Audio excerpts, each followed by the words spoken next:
Go live. Oh my goodness. All right, and there we go. This episode of the Pocketnow Weekly is brought to you by Ops Genie. When your next problem strikes, you want your devs and ops teams to be on the case ASAP. Ops Genie has you covered for scheduled outages as well as the unpredictable with schedule and escalation planning. With Ops Genie, your next incident doesn't stand a chance. Visit opsgenie.com to sign up for a free company account for up to 5 team members, no credit card required. That's opsgenie.com. Never miss an alert again with Ops Genie from Atlassian. On the first day of Christmas, our podcast said to you, you forgot someone on your gift list. Am I on the right show? But lucky you, we are here to help. Hello, everybody, and welcome to episode 336 of The Weekly, brought to you by Pocketnow and XDA developers, recorded on this Friday, the 14th of December, 2018. Did you know that on average, the busiest shopping day of the year is actually the 4th day before Christmas? Kind of makes sense. I am one of those people. And also, parking at the mall, it's a nightmare on that day. Well, good thing we caught you here before then. We've got some last-minute gift suggestions for the people that you connect the most with. And we've got this week's biggest topics in mobile tech as well.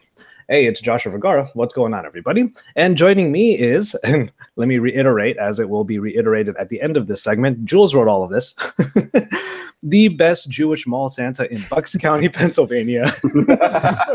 Bucks County. Brandon Miniman. How's it going, brother? Jules, you got it wrong. I don't live in Bucks County. I live in Delaware County. I was about to say. But thank you for recognizing my Judaism. And Hanukkah was great. Thanks, guys, for asking. There you go. And again, Jules wrote this, the Grinch whose RAM grew 3 sizes too big. Jaime Rivera. How's it going, Jaime? RAM grew 3 sizes too big. That sounds very Latino. Hey, everybody. How are you? And like I said, we were going to reiterate, I can guarantee that this is all Christmas themed in the script that our producer, Jules Wang, is willing to write this season. So thank goodness for that. No more of this, even next week, even though it's right before Christmas on our next episode. All right. A note before we get started to our live audience watching on YouTube right now. We'd love to take your questions about the special phone of the week that Jaime and myself actually have. I just haven't unboxed mine, the OnePlus 6T McLaren Edition. Now, the best way to do that is through Twitter. There you go. He's stroking it. Yeah, stroke the orange, the orange tint. All right, so the best way to give us your questions is through Twitter. So use the hashtag PNWeekly for that. We'll also try to look through the live chat, but you know how it goes. There is a bit of a delay with the live chat, so we may or may not get to your actual questions. So again, your best bet is Twitter with the hashtag PNWeekly.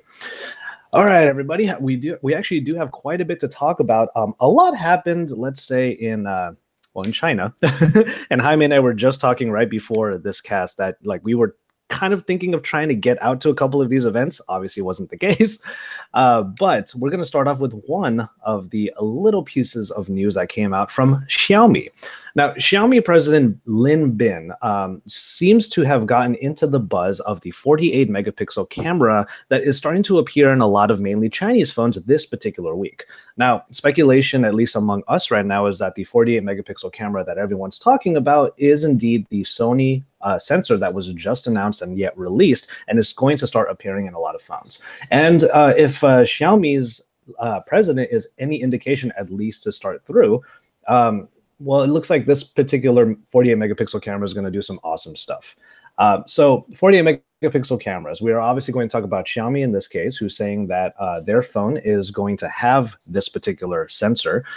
It may or may not debut at CES, but we're not too sure about that yet. So Xiaomi's there. Huawei did the same thing with the Honor View 20. And it has not only the 48 megapixel camera on the rear, it also has the new camera hole punch. It's one of the first ones we're seeing, combating the notch for sure. And then finally, we also had Vivo doing the same. So there are a couple of devices out of Huawei. We'll go through them a little bit. And then, of course, Vivo's at the end. And that one has a really fun feature that I want to talk about a little bit later. But first, 48 megapixel camera coming from Sony, coming in these Chinese phones, and potentially in the future. How excited are we about a new sensor? You mean this Sony, the one that makes phones that doesn't include that sensor in their phones? Yeah. That's Sony. Pretty much. Sony. Yeah. I'm pretty excited. I I think that Huawei has proven throughout 2018 that photography superiority in mobile does have to do with hardware. Obviously, they've made a significant push between hardware and software, but I am really excited. I honestly can't wait to see what, if these cameras can pull off their software, because the sad part is that not all of these companies have done a really good job when it comes to the software implementation of existing sensors. So the question is, how is more megapixels over the same software going to do any better? That's my question.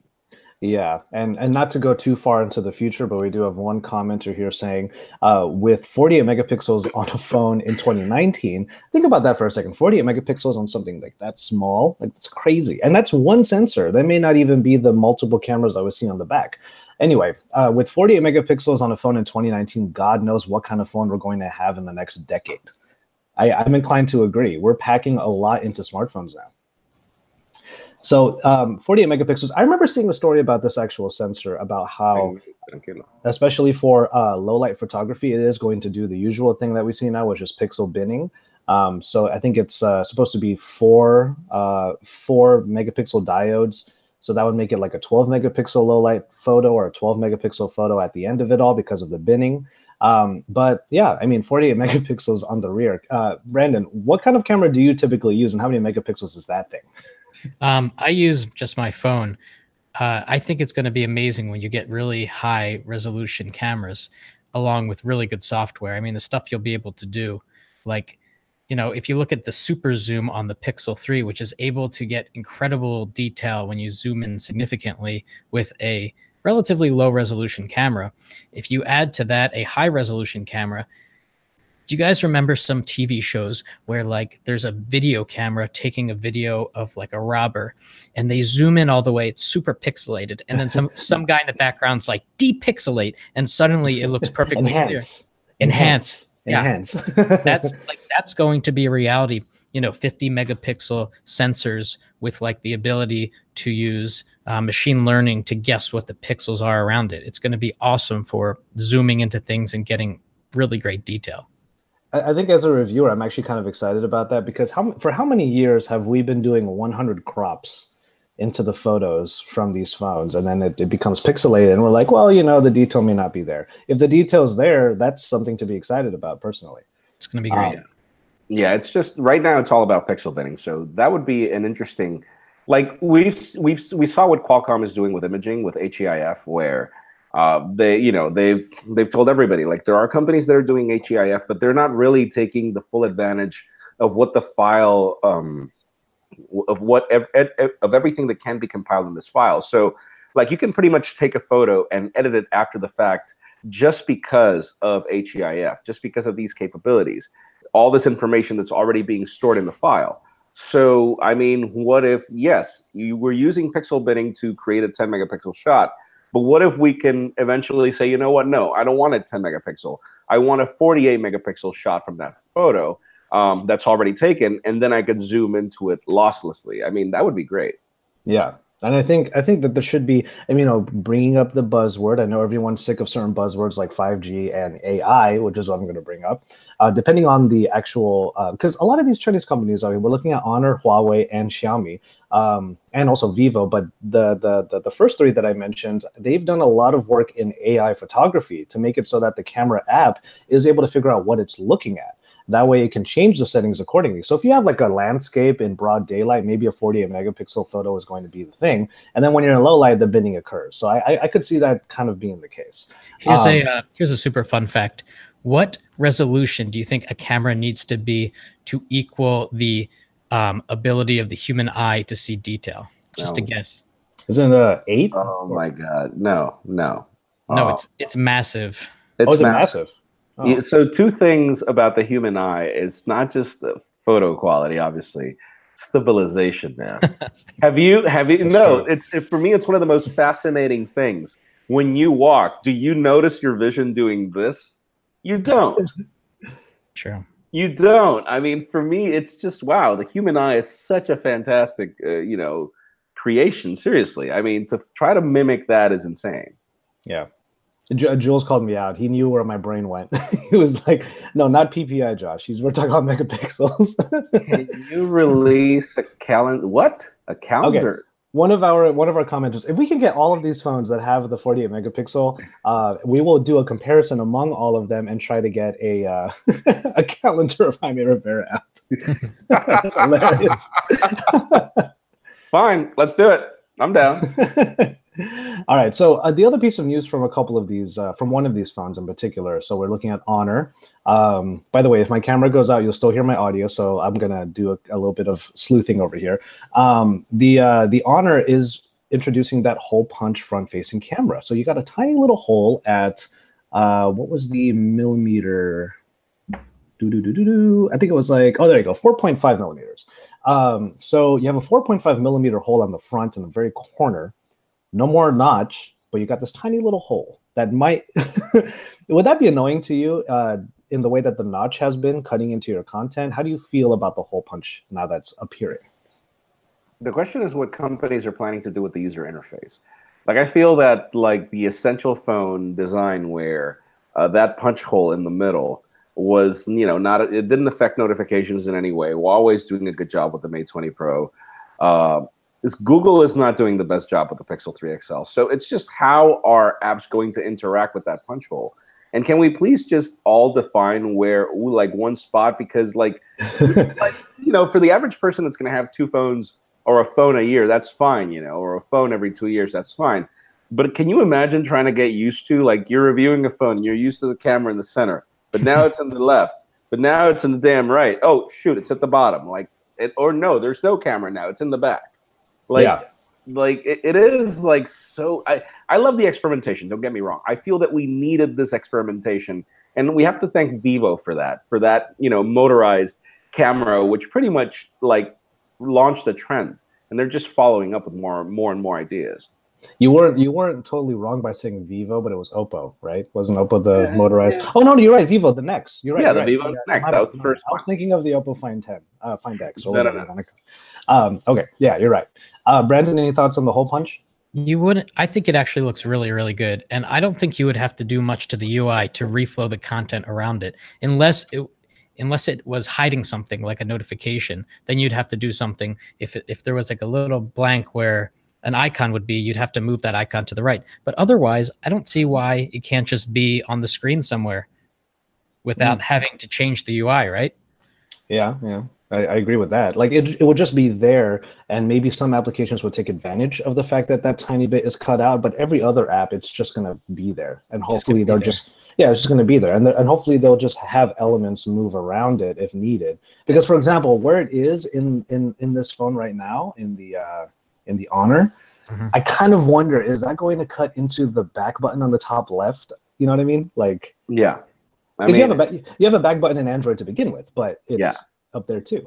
It's just, again, for me, it's all about the implementation, and just like, it's funny whenever I read comments that are like, "Hey, dude, when are you going to make 18:9 video?" And I'm like, not now at all, because watching 18:9 video on a Pixel 3 XL is an effing nightmare.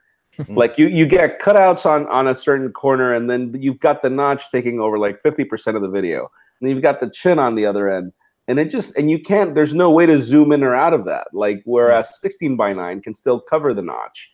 And you don't have to put up with that part of that thing affecting your user interface. And so imagine right now that we've got punch holes coming over. And then the punch hole is going to be in different parts of the video.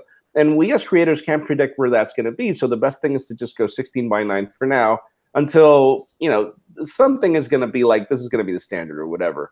And then sure, you won't have to worry about, oh shoot, like, the portion of the video that I wanted to see is being covered by this or that. Like, whenever we frame things, we try to frame things in a useful way. So it's not like that everything that's in the corners doesn't really matter. Yeah, fair enough. It's going to be like, it doesn't matter, Jaime, because it's going to be such a small percentage of the entire video. It's going to be like 2% of the pixels on your screen. There will be a hole. So yeah, but what if you have a phone? What if you have a phone that has more than one camera on the front?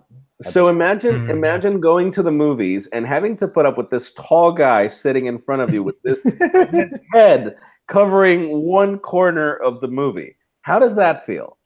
Okay, fair. I would use that as an awkward. analogy for the notch, but this hole punch is more like there's an aberration on the actual like screen, which is not, which is something that you just sort of understand is there sometimes. But when someone stands up, that's a notch. That's what you hate. So Yeah. I completely agree with that. Like I love the approach of televisions. Like the ultra thin televisions have this like protrusion where the camera is at the top, which for me, the mechanized system, if it wasn't for the fact that you can water resist these phones, but for me, that's like the perfect thing because you don't want anything getting in between you and your content. That's just the way it is. So I don't feel that it's the best solution. And there goes Josh's camera. It's just my camera. You can still hear me. Yeah, but I don't know, man. Like for me, it's not the best idea to have something punch a hole in your content. Like I get it that you don't always watch video, Brandon, but again, that's one of the main reasons why for me 16:9 is the way to stay for now until that is like standardized in a way. Yeah, I think that is pretty. So where would you want the hole punch then? Front and center? Would Lenovo bring back the ThinkPad and put it right in the middle and make it red? I feel that if technology is not there, I'm not saying that this. I mean, is the Samsung Galaxy approach bad? I mean, think about it. Is the Samsung Galaxy approach bad where you have minor bezels and these minor bezels have, you know, they have the camera, they have the speakers. We get dual speakers because of that. I don't feel that there's anything wrong with that approach. Okay, fair enough. I want to make sure we cover one last thing before we move on to our next group of topics, let's say. Vivo with this ring light on the back on top of a completely secondary display. I like that approach. I kind of do too, I have to admit. Selfie cameras are crap. Wait, what's crap? Selfie cameras are crap. Oh yeah. Like it doesn't matter if you've got the 24 megapixel shooter or the dual cameras from the Pixel or 24 on Huawei's, or it doesn't matter. Selfie cameras are really bad. Yeah. And so like if I could have the primary camera and have a way to see if it's useful, I don't think it's I know that it's a nightmare to have two screens, which the battery and this and that. I get it. But I think that if the like Oppo did it once with that sliding mechanism for you to be able on the Oppo N1 and N3 for you to be able to use the primary cameras. The only problem is the primary camera on that phone was terrible, but the idea still terrible, yes. Yeah. But the idea was great. So that for me is the best thing where you get imagine the 40 megapixel camera on the Mate 20 Pro to serve as the primary. Imagine that. Like the level of bokeh that you get from that camera because of the size of the sensor is crazy. It's great. So I like it. I like that idea. I love the ring light. I mean, can I just... I think the ring light is a wonderful idea. And I love how it's implemented because it's exactly how you would implement it in a real camera where the light's literally around whatever lens you're using or whatever sensor you're using. I thought that was hilarious. Just imagine what it would be like vlogging with this. That's always where my mind goes. So, very beauty focused. Yes, exactly. And then Vivo has the beauty mode on top of this ring light. So like you're kind of creating the perfect phone for that market because in Asia and China, like beauty modes are actually really important. So now you have good lighting for it. If you want to solve the problem of selfie cameras being poor and you want to take advantage of the rear camera, what you need to do is you can go on Amazon. I think Dbrand and Slick Wraps might have this. You get a sticker that's a mirror finish. You put it on the back of your device, and then you can just use the rear camera all the time because you have the camera, the mirror finish. Yeah, the problem is there's no guarantee. So the biggest problem when you set a camera, a primary shooter, you have to remember that's a 27 millimeter camera equivalent. And so if you're too close to it, it has trouble focusing. And so there's no guarantee that you're in focus with a mirror. That's the problem. This is true. Also, the other thing you can do is just have a wide angle on the back. That you trigger that, turn it around, you're pretty certain you're in the shot. Yeah, because it's standard. Like there's no autofocus on that. Yeah, exactly.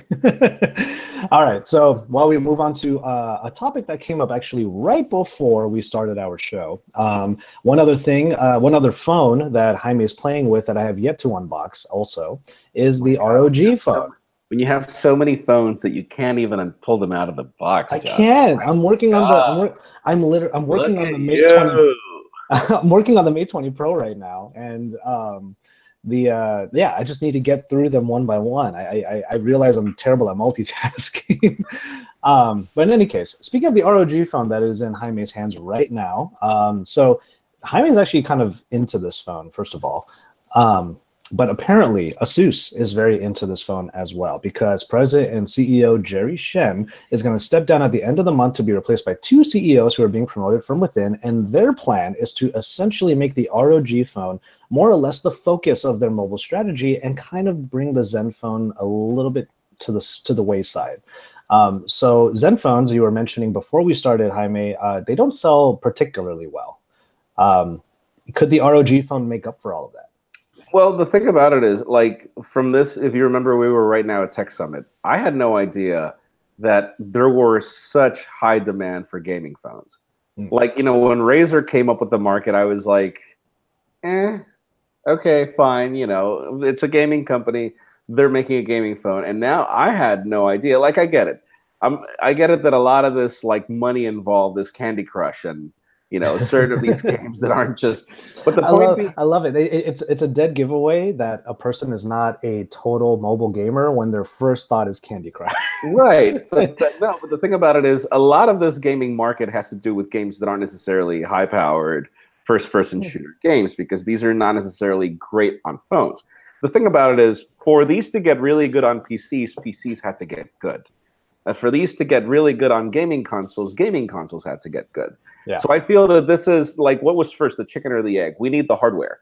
And so I feel that if Asus is not succeeding in making phones in general, why not figure out a niche they're already good at when it comes to the PC, and just bring that knowledge into a gaming phone? And I feel that their implementation of this ROG phone is freaking great.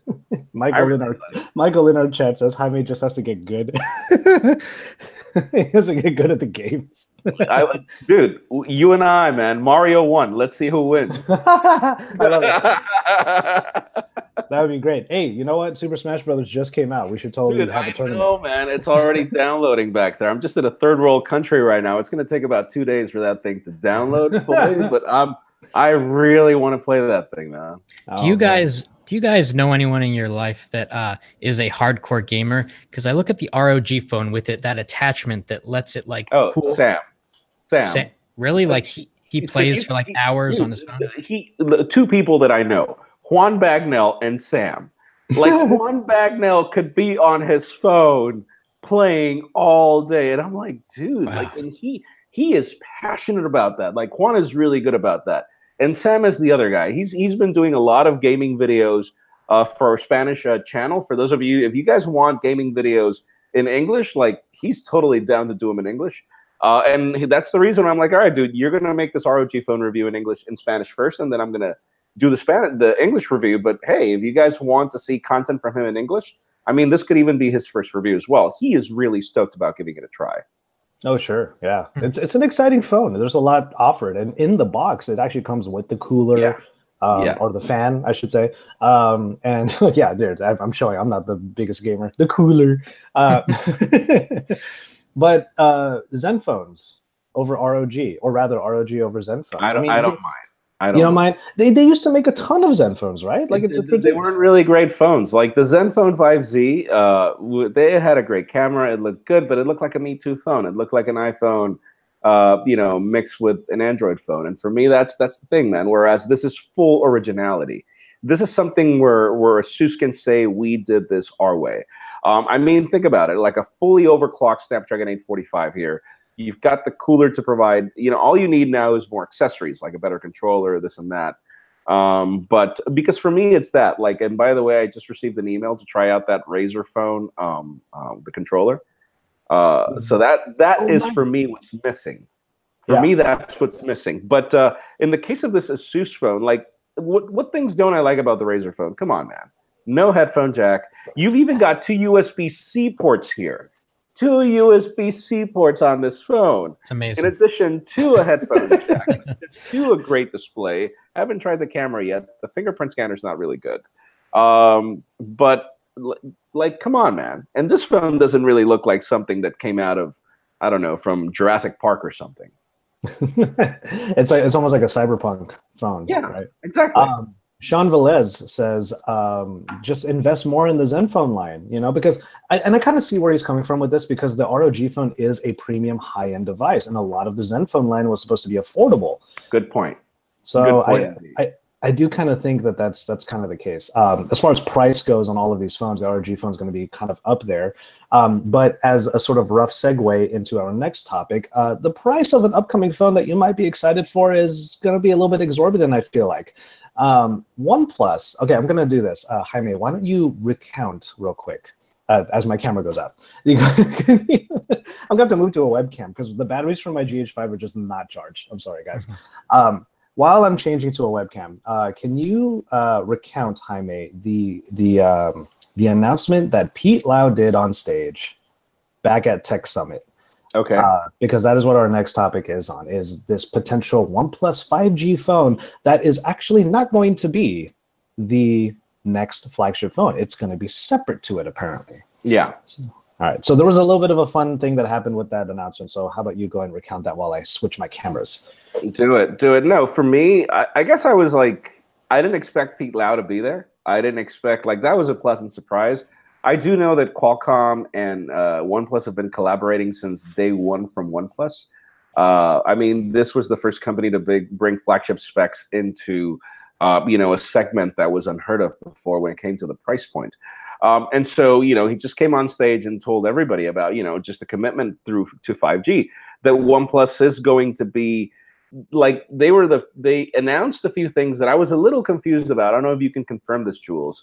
Because you did part of the back end with the whole press releases, but he was like, this is going to be the first phone with the Qualcomm Snapdragon 855.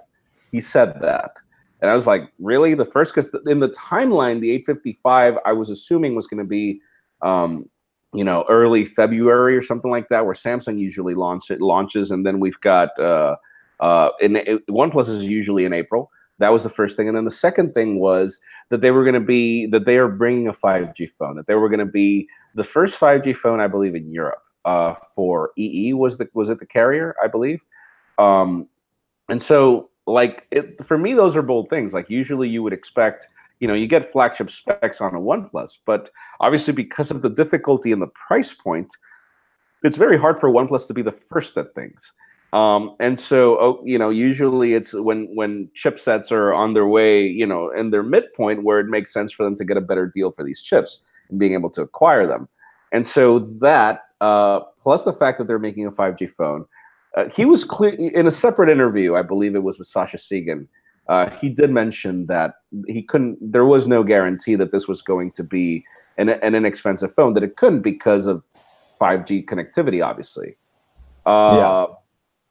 So we're assuming that that the 855 doesn't have 5G. So the Snapdragon 855 brings the X24 modem. So this is 2 gigabit LTE. But if you connect the X50 modem, you will have the capability. So it could be that we will be getting early next year a OnePlus 7, I would say, with a Snapdragon 855, not necessarily 5G capable, and then later have a phone that's 5G, probably the T variant that would include it. I'm thinking. What do you remember, Josh? I see you're back.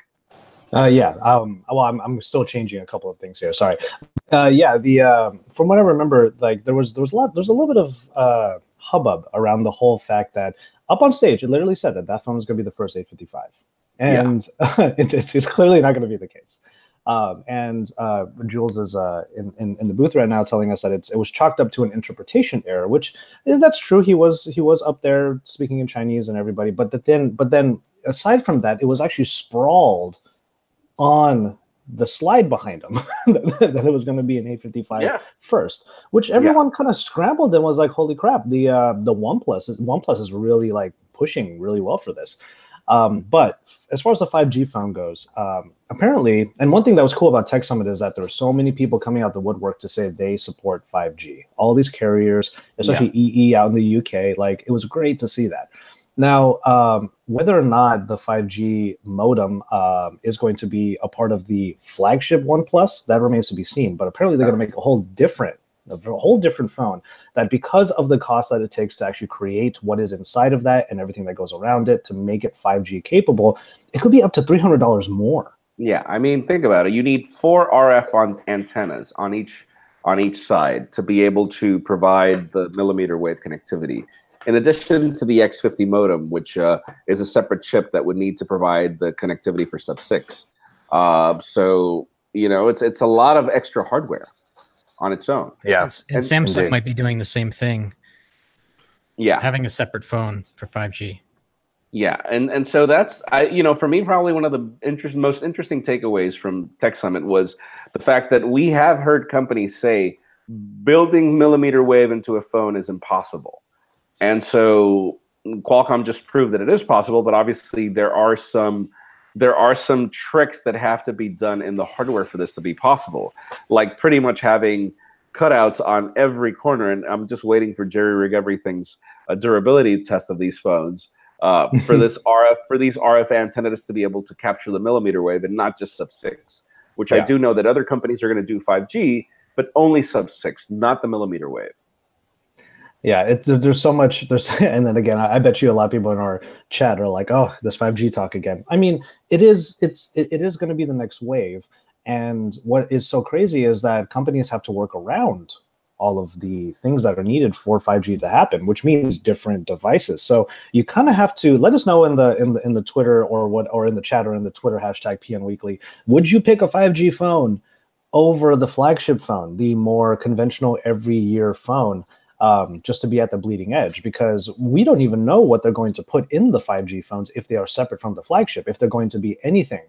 And also right here, I can't pronounce the name, Nafis Fouad. I hope I said that right. OnePlus will not get another excuse for hiking their price. 5G might be the only excuse, to be honest. But even so, the price that they're saying is $700. Yeah. Even so, $700 is still far less than. It's still $200 less than every flagship. Yeah, that's true. Okay, well, enough 5G talk. Let's get to a phone that actually happened. That is really exciting, the OnePlus 6T McLaren Edition. Okay, I'm looking at a beautiful photo that was taken of it already. I bet this was you, right, Jaime? So, man, like, mirror black finish with the McLaren logo at the bottom, a little bit of carbon fiber underneath as far as the pattern goes, and then that orange tint. Yeah. But that's not all that has changed.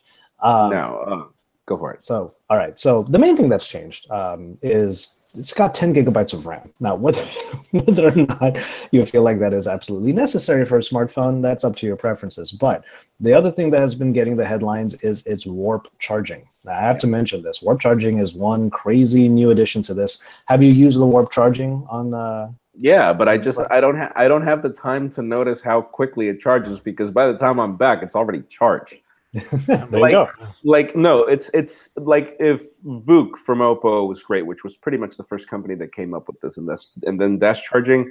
Like, this is being able to do the same thing. So there are a couple of benefits to Warp. The first one is obviously being able to charge your phone for a full day, like a full day of use, which OnePlus is calling 50% of battery, which I have proven 50% on a OnePlus is just fine. Ever since the 5T, battery life on OnePlus devices is that great. So yeah, 50% of battery in 20 minutes is, I think that's even conservative. I think that's very conservative. The phone charges faster. But the cool part is that you know, usually when you're charging a phone, the phone heats up. And so that overheating doesn't allow the charger will sense that the phone is overheating because you're using it, and therefore will slow down the charge. Whereas the OnePlus approach is there are more connectors, and therefore it has more contact points to provide power to the battery. And so therefore the phone doesn't heat up while you're charging it, which for me is a major benefit when compared to the last technology that they had. And not only does the charge speed stay up, but the phone, which is cooler, doesn't throttle like it does. It doesn't throttle, yeah. So it doesn't throttle either the charging or the phone while you're using it. So during those 20 minutes, you can literally be topping your phone off out of need and use your phone, and that's no problem whatsoever. You know, so for me, this is one of those reasons why a lot of people are like complaining, oh yeah, but the phone doesn't have wireless charging. I get it. I like wireless charging now, particularly with the Pixel stand. It's really cool. But to be honest with you, if I don't have to worry about charging my damn phone, that's even better. And when I do have to charge my damn phone, to know that all I'll have to do is 20 to 30 minutes and then just forget about it, then for me, that's even better. Yeah, you know? that makes a lot of sense. I was there when one of our friends, David Kogan, was unboxing his, and he got a little bit, or was it David Kogan or was it David Amell? It might have been David Amell. He was like, I want to get this phone set up. I'm so excited to use it, but it's low on battery. And the rest of us in the room were like, just plug it in for a few. It was like, all right, there you go. So he plugged it in, and in like 10 minutes, he was like, I have enough for the rest of the day. It's awesome. Fast charging is like, and it is a requirement now of our smartphone lives, I feel like. And it's great that it's becoming more and more prevalent. Warp charging is the new way. It's too bad we can't call it dash charging anymore. I kind of like that name, but warp charging, fine, let's do it. And by the way, warp charging is faster than dash charge. But what Jaime was talking about with the heat dissipation was present too in dash charge, where it would put the heat in the brick and not in the phone itself. Exactly. Yeah. According to Jules, it's 20 watts versus 30 watts. 30 watts, yeah. Which a lot of people are like, yeah, but Huawei has supercharged for 40 watts. The thing about it is this technology has more contact points between, more contact point feeding the battery. So that's the reason why it's not just fast, more wattage, but it's more distribution. And that's why it's faster. Yeah, definitely. Okay. Oh, by the way, one quick thing, as Jules has also said, XDA Developers has a comprehensive story on Warp Charge 30 live right now. So make sure you check that out. Head over to XDA. They're always doing some great stuff over there. Okay. And just before we move away, for those of you considering 10 gigabytes of RAM to be overkill, just remember Project Boost on OnePlus devices. The fact that it's not just fast, it's not just you have more multitasking because you have more RAM, but you also have the advantage of the Project Boost will use RAM, the leftover RAM, to store portions of apps that you use constantly. And so it's not just that the app will remain there, but also it'll remain faster as well. You're asking, is it a good upgrade from the OnePlus 6T? Yeah. All right, so for me, honestly, with the OnePlus 6T, the standard one, I was like, no. I really liked my red OnePlus 6 with a headphone jack. I really loved it. But man, this McLaren looks really nice. It looks really nice. It performs really nice. I love the packaging. Like for what is it? $699. Oh, I got it here. So yeah, $699. So for $699, you get all this. Like you get the case. You get the McLaren that signature carbon fiber plaque. You get that booklet. It's like, you remember the old days when you used to unbox CDs and there was this like experience inside. There were even CDs where they would like pop up and bring like different things vertically. Like that's how this feels. So for less than the price of a standard flagship, you get pretty much one of the fastest phones, man. Like that's the way I see it. So I'm totally down for this version of the 6T. Yeah. In the past, like, you know, as I said in my review, it's a great phone, but if you have a OnePlus 6, I wouldn't upgrade. I wouldn't. So do you feel that the difference between the 8 gigs and the 10 gigs of RAM from the 6T to the 6T McLaren actually make a difference on day-to-day usage? Well, the thing about it is you have to consider the fact that it's not just in day-to-day usage. Think about 2019. Most people can't buy a phone each year, man. So the more powerful your phone is today, the more future-proof it is for as long as you want to carry it for. Right. So if you know, instead of buying, like right now, how much is a Pixel 3 XL? How much? $799 if I remember correctly. No, it's $899. Oh, $899. $899 for the 64 gig. Oh, XL. Yeah. Pixel 3 XL is okay. And all right, so that's a lot of money for 4 gigs of RAM. And 4 gigs of RAM and 64 gigs of storage. Whereas you get 10 gigs of RAM and 256 gigs of storage, dual SIM capabilities. I mean, come on. Also in the box in the Pixel 3 is poor RAM management, so you got that too. What? What? You know what? You're absolutely right. There's poor RAM management apparently. Okay, so one of the best examples on the XL, I will say, play music like I always do. I always have something playing in the background, and then open up the camera. The music will stop. Yeah, that has happened. Not every time, but it has happened. Yeah. All right, so we have one more story. Also, I apologize to you, Brandon, if we're not able to get you in on our final segment, because I know you might have to get out of here in a few. But I do think we have to talk a little bit about this. Apparently, my fair state of California is out of its mind, and because tax revenue from service providers in particular, and yes, we have Silicon Valley here, and they don't really pay as many taxes as probably a lot of people wish that they did. Because of that, California is actually looking to tax the SMS or RCS capabilities of a phone carrier. There might be a text tax. Oh, but you know what, California, you're just in time. Welcome to 2009, man. I mean, WhatsApp, Facebook Messenger, like, just don't use SMS and that's it. You know, it's funny. I just got my Project Fi, or rather Google Fi. Now that it's Google Fi, I got a fresh SIM. Because my old one for some reason crapped out, and I threw it into the Huawei. I started texting like crazy on that thing. I was happy to use SMS again for some reason, because Android Messages as an application is kind of good. And then this happens. And, yeah, I personally can't really understand. Like, it is one of those things where if you're going to pay more for texting. And what's funny is we have unlimited texting now. We used to pay for like what? There were like limits, 500 texts, 800 texts, 1,000 texts. They were like 10 cents per. Remember that? Exactly, yeah. Or like nights and weekends. Remember all that? Oh, yeah, nights and weekends. On the weekends, you could call for free. Yeah. So there might actually be a little bit more of a tax on text, and it's not necessarily. Now, this is the thing. It may or may not be. And also, Jules did say it's a proposal at this point. But another thing to keep in mind, it's not necessarily a cost that's going to be harbored onto the user per se directly. It's on the service providers, but because they have to pay more, then phone plans could rise in price for them to make overhead. So that sucks. I hope it doesn't go through. Do any other states do this? None of your guys' areas tax this kind of stuff, do they? Or do you not know? Not New York. Not New York? Not Pennsylvania. No. FCC says state authorities can't do this. Now that's okay. Fair enough, Jules. Thank you for that. But yeah, we just wanted to put that out there. I'm obviously I rep LA to the death, and I'm Californian all of my life. This is kind of weird, and I wonder where it's going to go. Yeah. All right. So from there, we're going to go ahead and actually let me just double check on one last thing. All right. Yeah. So that'll do it for our first segment. We're going to go ahead and take a really quick break.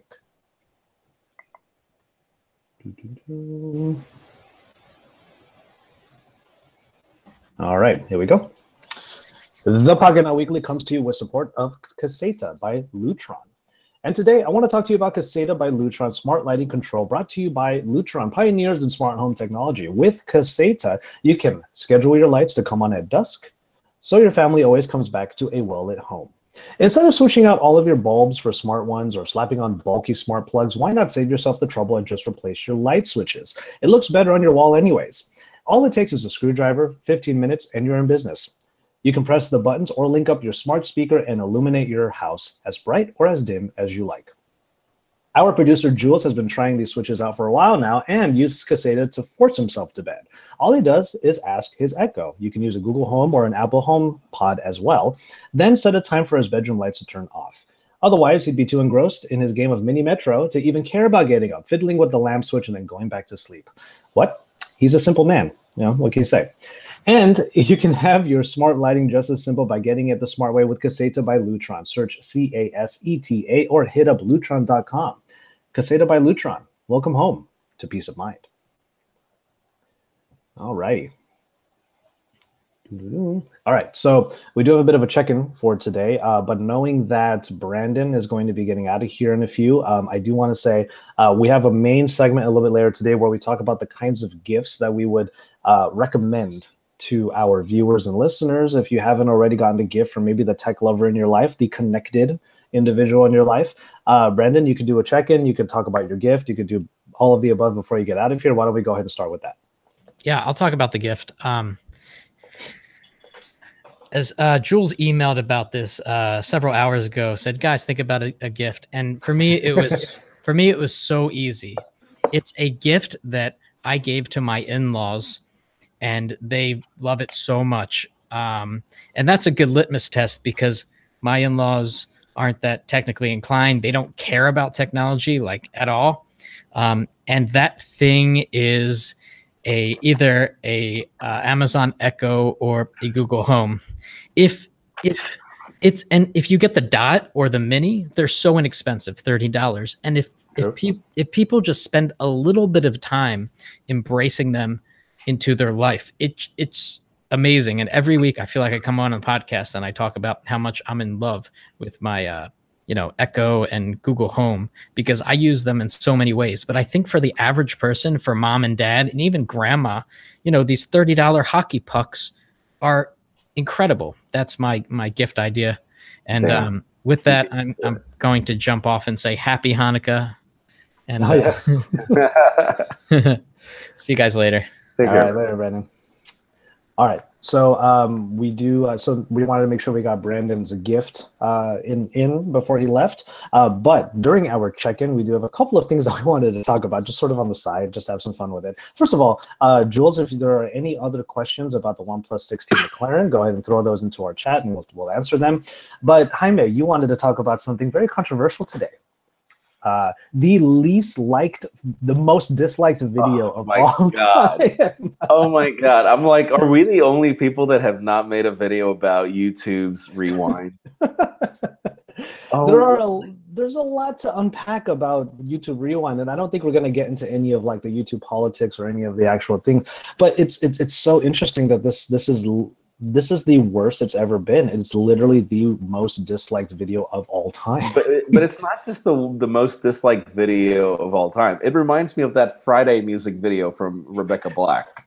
Like, which was funny because that year when Friday came back, Rebecca Black was the host of the Rewind. The Rewind. I get it, and it was like, I guess it was like one of YouTube's best viral videos at its time.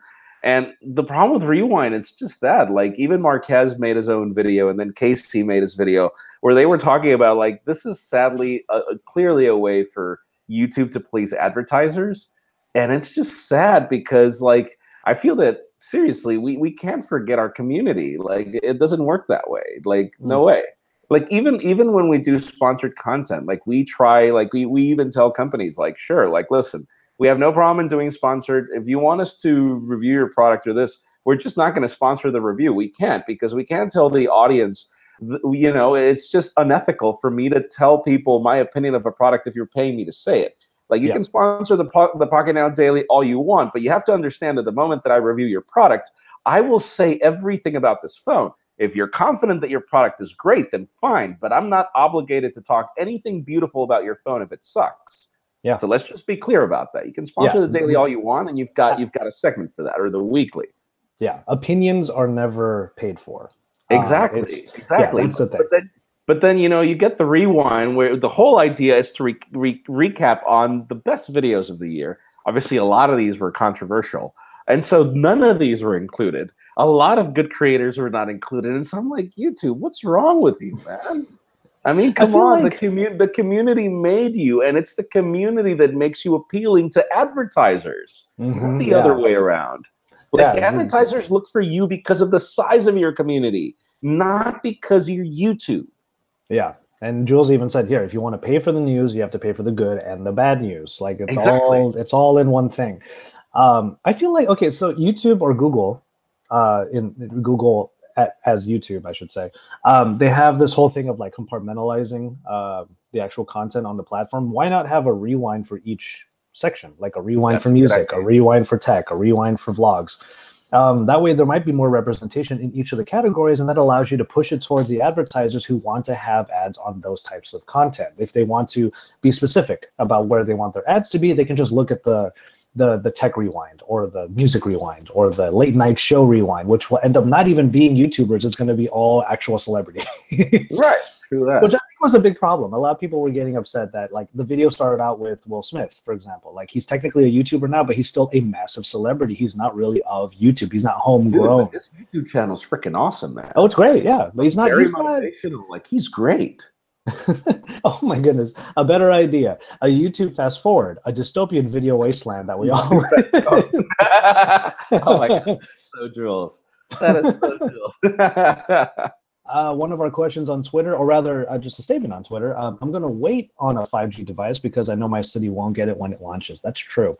I also upgrade frequently with my carrier, so I can wait. That's very true as well.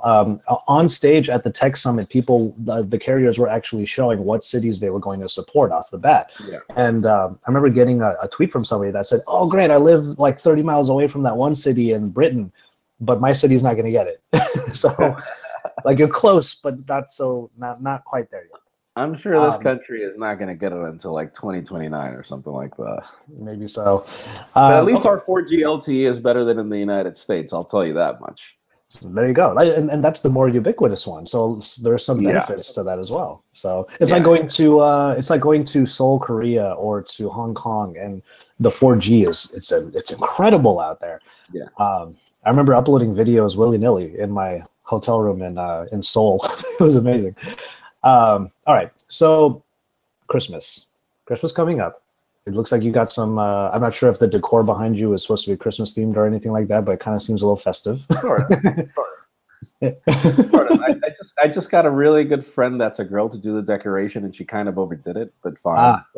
Either way, the festivity is going on. And you know what, I was mentioning to a couple of our friends while we were in Hawaii for Tech Summit, like there's something kind of odd about being in a really cool and chill place like Maui, where it's always hot and humid. That gets me in the mood for Christmas. Like it's kind of funny how that does that to me, because I'm really happy by the time I leave Maui and I'm ready for the holidays to come through. Of course, for you and me, Jaime, getting back ready for the holidays means getting the flu in a way. God. It's been so bad.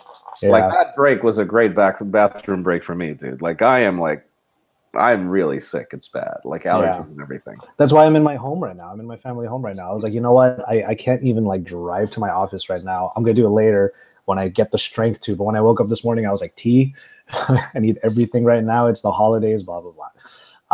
Okay. So we're gonna go ahead and Jules is. I'm the only one in 30-degree weather who's not sick. Well, I mean, you have a great. You're in a really dry area, dude. That's that too. Dryness helps. Yeah. Okay. So Christmas coming up. Have you got your Christmas shopping done? Yeah. You know, the kids usually like Diego always knows what he wants, you know, and it's always either PlayStation related or stuff like that, or clothing. He's really into clothing. And then my kids, all they want is Nintendo Switch stuff. Nice. But what are you talking about for like the tech gifts? Or like in general, like Jules, I don't think oh my God.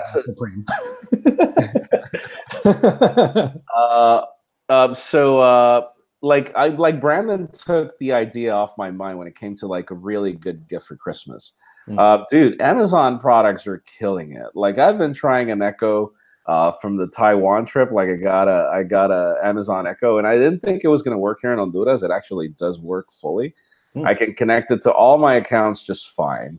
I have an Amazon Prime account in the United States, and it works just fine. Dude, like I'm really impressed with Amazon products. The Kindle is probably one of my favorite gadgets ever. Like ever. I really love using a Kindle. And then you can find Kindles that are really inexpensive. The Amazon Echo is really inexpensive. Another thing that I'm trying, but it's in the other room, is the Google Home Hub.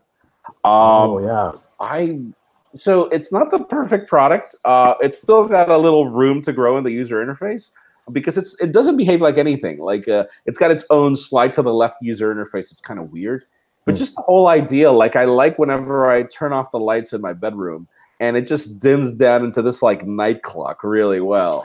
And the alarm is like really subtle. And then I could ask it for a ton of things. And I like that I could start playing a video in YouTube, and then I could just put my phone to charge, and it throws the video into the Home Hub. Like these are really good products, obviously on the higher end.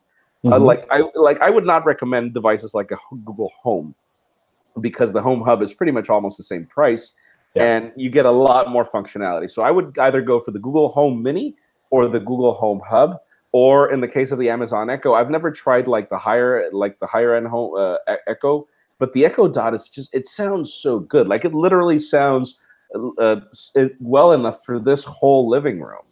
in the apartment, you know? So for me, it's like, it's a really great gift. Amazon products are like killer. Everything else is too expensive. I would never recommend a flagship phone right now. They're too crazy expensive. Probably the 9.7-inch iPad, which is $350. You were in love with that thing. Yeah, you were in love with that thing, and that was what we were filming, right? Yeah, no, my iPad Pro, but the iPad Pro, that's the thing, man. It's just, I love tablets. Like for me, tablets are just so convenient. And so like if you don't need a tablet, you don't need a smartwatch, but these are things that are really cool to have. And so like for 300 and something bucks, if you want to like really impress somebody, that's a good gift. But I would, again, an Echo Dot is like a good enough gift for 30 bucks, man. I would have it in every room. Yeah, Jaime Luna is the only reason why the tablet market grew this year. I know, because I bought one. I didn't buy one last year because I was like, what? The iPad Pro costs what? No, I'm not going to buy it. I was actually asked like over the last week what kind of trends people could look forward to in 2019 that they should like buy into right now so that they're kind of on the bleeding edge. And like the first thing that came into my head, because we were just out of Hawaii, was like 5G, like into 5G. But no. Oh, God.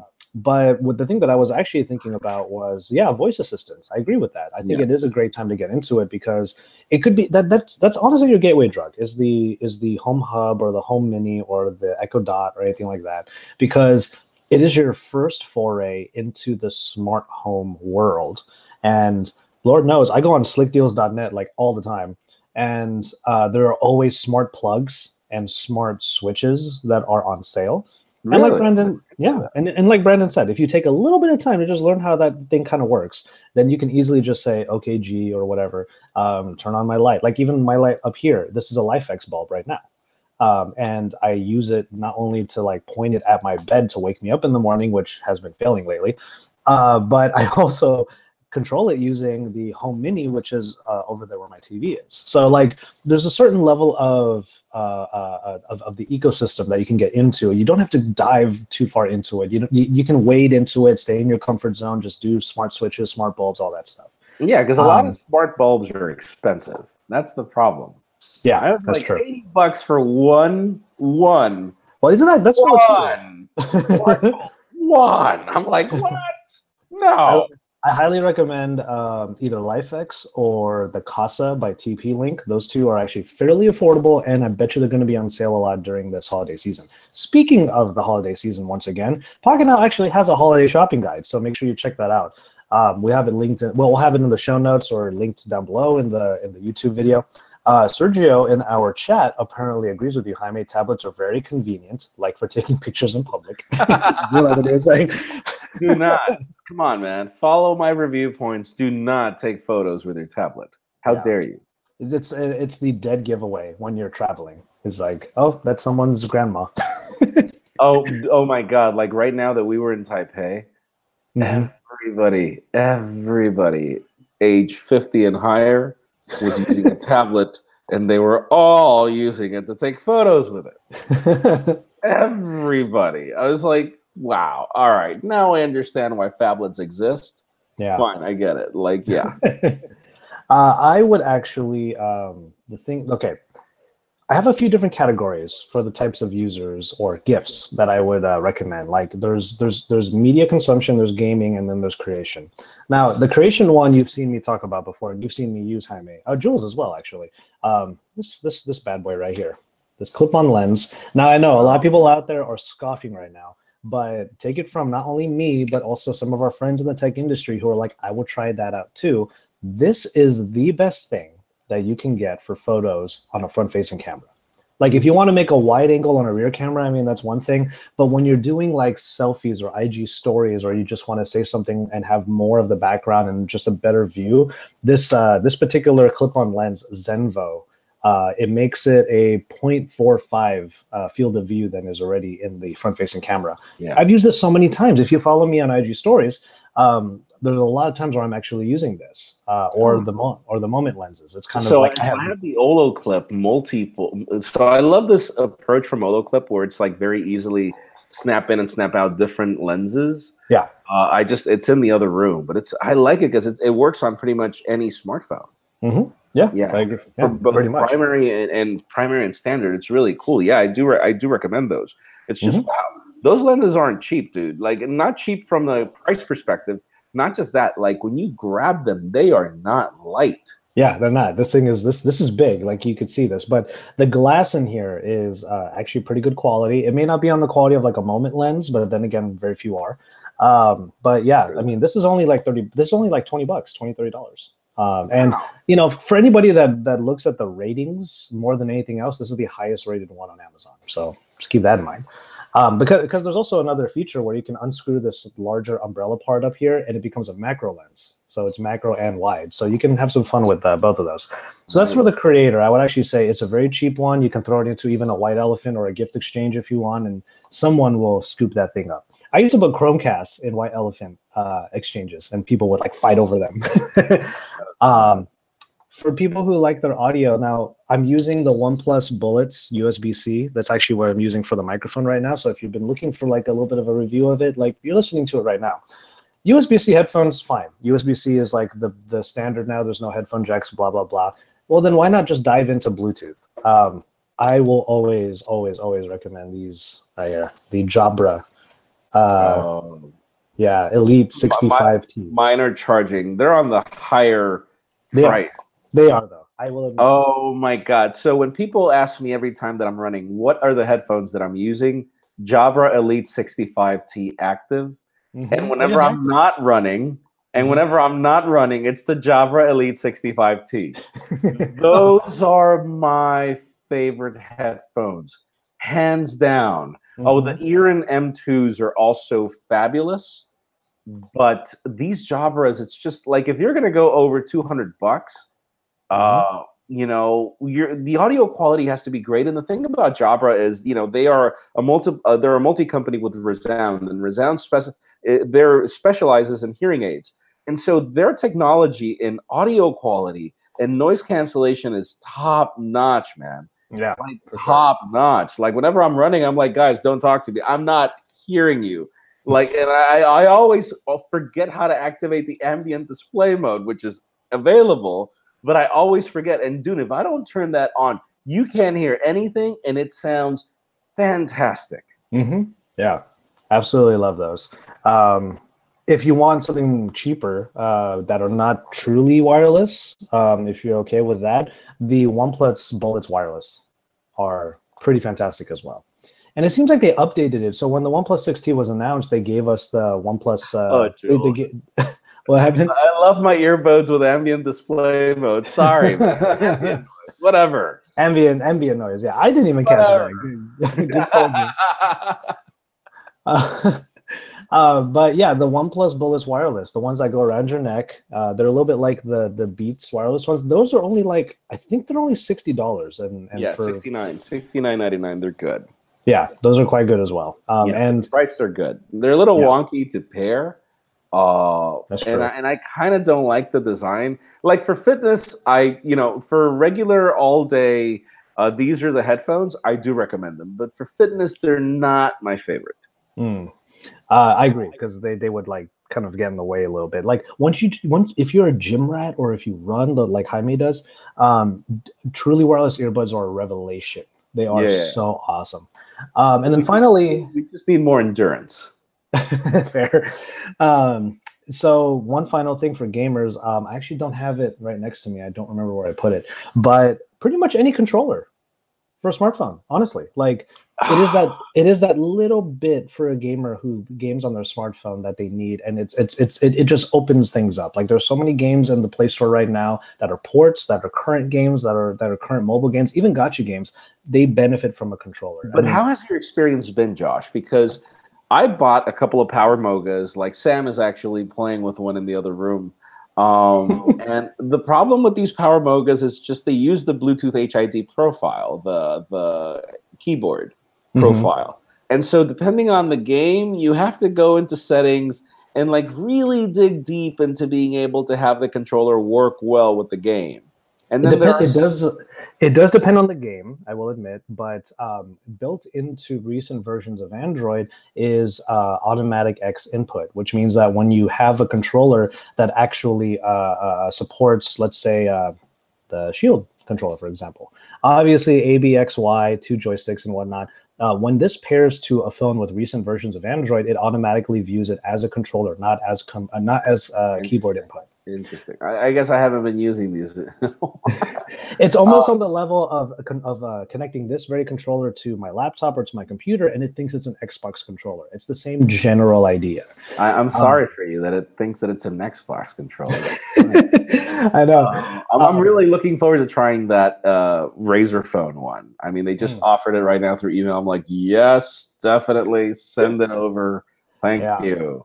The one that I would highly recommend that I just love because there's a nostalgia kick in me is I think I know where it is, but it's just too far out of reach. It's the 8-bit do. Well, I don't know how to pronounce.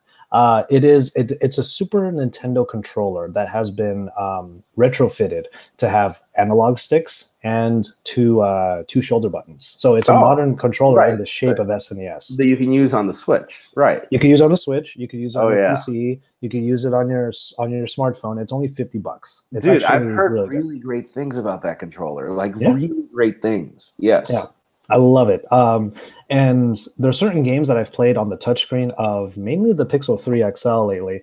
And once I paired the controller to it and I was using that, I was just kicking ass. It was great. But that would be my thing, like accessorize. There are so many different things for the smartphone that might be missing that you can just add on after the fact. Bluetooth headphones, this lens. I even have this case, this 5,000 milliamp hour case for the Pixel 3 XL now that was sent to me by Zero Lemon. So there's that one. You can add battery to your Pixel 3 if you want. There are so many different accessories you can get, and I would say don't be afraid to do that. Even if you take off the accessory, like a case, when you don't need it. You know, who says a case needs to be on the phone all the time? So just use it when you need it. Depends on the person. Yeah, it does. I agree. But yeah, get accessorizing. Start trying out all these products, and then when you're done with that, head over to the holiday shopping guide and make sure you check out what Pocketnow in general says about what you should be buying for this holiday season. I think that should pretty much do it. Jules, I don't know if there's any more questions about the McLaren edition, but I think unless there aren't, not really, he said. But also, joy to this, joy to the world in the form of a game controller. Joy to the stick controllers come. Let Earth subscribe to Twitch. Oh boy! And on that musical Christmas note. That's it for now. The weekly is just as much a conversation as it is a show, so make sure you make your voices heard either in the comment sections down below or by emailing us, podcast@pocketnow.com. On Twitter, Brandon, who had to leave a little bit early, Brandon is at Brandon Miniman. Jaime is JAIME_RIVERA. Our producer in the booth is Point Jules, and I, of course, am JV Tech Tea. You know me, I love tech. I'm JV, I love tech, and I love to drink tea. Pocketnow is at Pocketnow on Twitter, Facebook, Instagram, and YouTube in English and Espanol, where you can find more news on the Pocketnow Daily and Pocketnow Audio every weekday. We'd certainly appreciate your feedback through Google, Apple, Stitcher, Pocket Cast, or wherever you might be streaming us, because without you, we would not have been able to make this show for your eyes and ears for 336 episodes straight. All right, so we've kind of blown our Christmas load early. We'll figure out what we're going to talk about next week, but that's all right, because may your next week be merry, and to all, well, we're back with new episodes right through to CES, which we're all still registering for. We're all ready to go, though. We will be seeing you all in Vegas after the holiday season, but before then, we still got a few more shows, so make sure you stay tuned for that as well. So we'll see you on the next podcast.